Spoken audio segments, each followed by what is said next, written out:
Hey guys, in this video I'm going to review the Toploader Binder sold by the appropriately titled website, toploaderbinder.com. And before I get into the binder review itself, I guess I should just say what a top loader is for those who are unfamiliar. As opposed to soft sleeves, which most people who play or collect cards use, top loaders are made of harder plastic, which allows for better protection and makes them less prone to getting bent. And this binder fills a niche that no other binder does in that it allows for storage of top loaders, which, believe it or not, pretty much no other binder that I've ever heard of supports. They all support the soft sleeve sort of protection. And that's what got me interested in getting this binder. I'm not much of a trading card guy. I played Pokemon and Yu-Gi-Oh back in the day when they were new, so I do have a soft spot for old Pokemon cards, especially the base set, which, for my money, is the most iconic set of cards, at least for my generation. So I was looking for a cool way to both display and protect my base set collection. So that's where this binder comes into play. I thought it would just be a neat tribute to the set that started it all back in 1999, at least in the US, not to get too into the weeds there. By the way, guys, I'm probably going to make a separate video in the future where I go over my base set collection and talk about my experiences with the card game back when it was new, so look forward to that whenever that comes out. Anyway, let's move on to the review. So here's the binder. As you can see, I got the black version. It's also available in blue. I actually kind of regret getting the black one. Just looking at it in front of me, I feel like it's more befitting of sports cards or Magic the Gathering cards. Whereas Pokemon and Yu-Gi-Oh, cards that are more colorful and fun, I feel like blue fits that theme better. So if I ever get another binder, I'll probably get the blue one and swap out the Pokemon cards and put them in that binder. But either way, black or blue, it does cost $60. I feel like I should mention that because it is a big factor if you're considering buying this binder. It does include shipping, and if you live outside of the US, you can use their eBay page, and for a few bucks more, you can get it through there. Just like I said, figured it's something I should note, really. But yeah, as you can see by looking at the binder, it looks like a fairly traditional binder. It's taller than it is wide compared to regular binders, and I'll get into that when we open up the binder to see what's inside.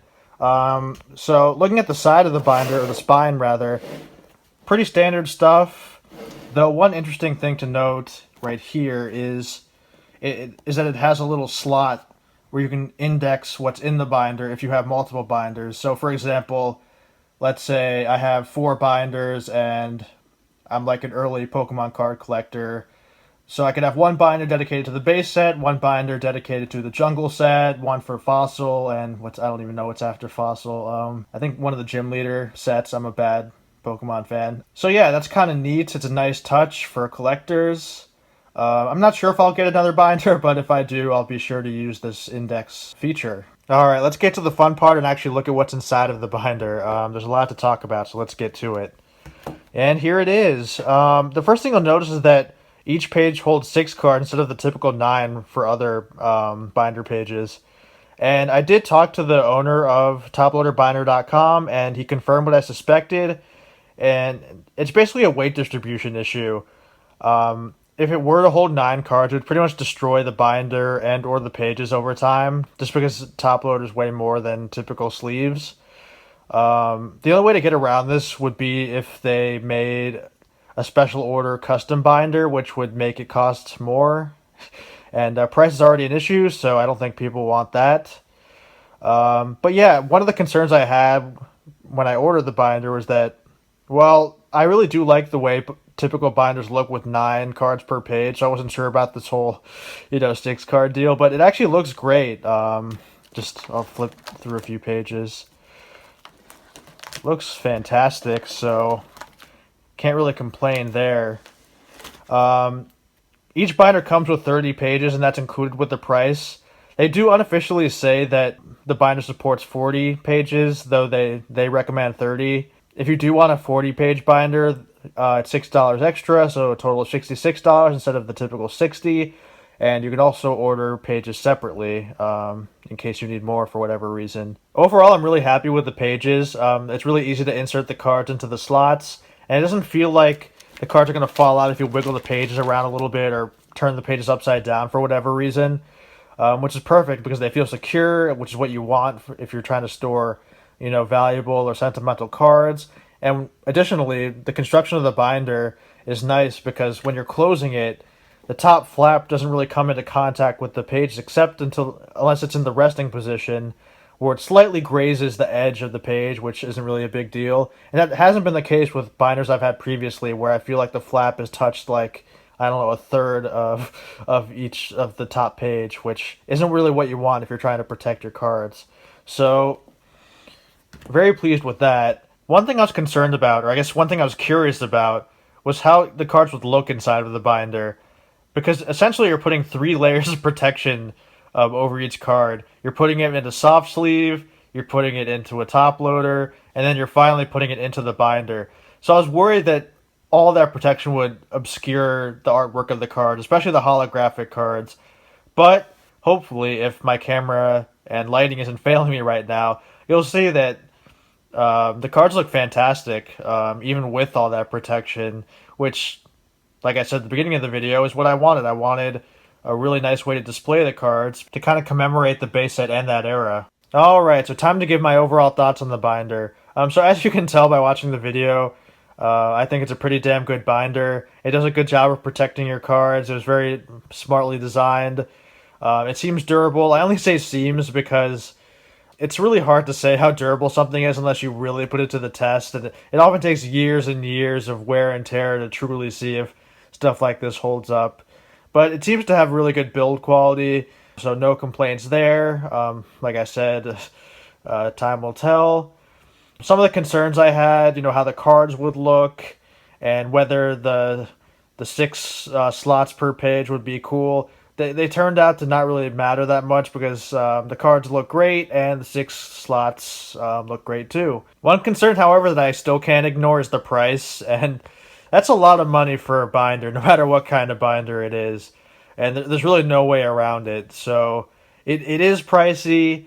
For me, I feel it was worth it just because the base set Pokemon cards do mean a lot to me because they represent an important time of my childhood, and it's a pivotal series that I still play today. The games, anyway, I don't collect the cards, unfortunately, but it's one of my favorite game franchises, and it was a special time when Pokemon launched in the US where the anime was a big deal, the games were a big deal, and the cards were a big deal.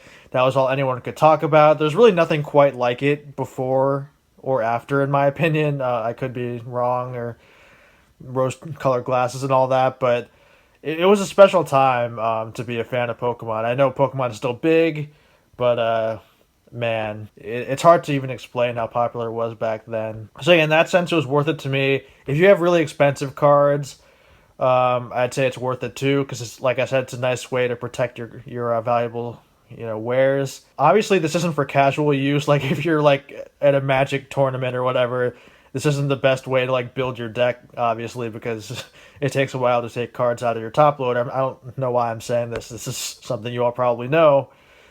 So, like I said, it's for displaying primarily.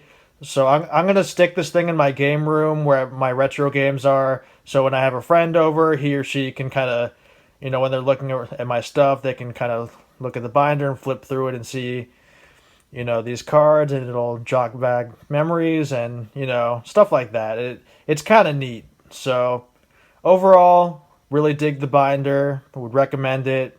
It is pricey, so it'd be understandable if you thought it was too much and too rich for your blood, and you decided to look at other options. Though, like I did say earlier, very few, or in fact, no other top loader options as far as binders go. So the soft sleeve solution isn't bad. It's what I did before getting this binder. Maybe I was just clumsy, but I felt like in my binder, my cards were getting bent over time, so that's why I ultimately moved over to the top loader solution. So if you're looking for a top loader solution, yeah, this binder's for you. Thanks for watching the video, and like I said, I'm going to make a separate video revolving around my base set collection and memories, so check that out whenever it comes out, and yeah, talk to you guys later.